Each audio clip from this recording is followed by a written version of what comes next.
Hi everyone, welcome back with me again in this channel. On today's tutorial, I'm gonna show you how you can remove a background from a video in CapCut PC.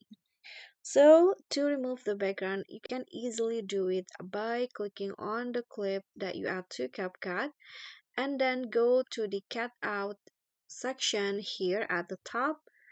You can use the customized cutout, or you can also use the easier way using the outer cutout, but this can only be used on the human figures. So here I'm going to just use the outer cutout and just wait until the okay, so now it has been completed, and as you guys can see, the background has been removed from the clip.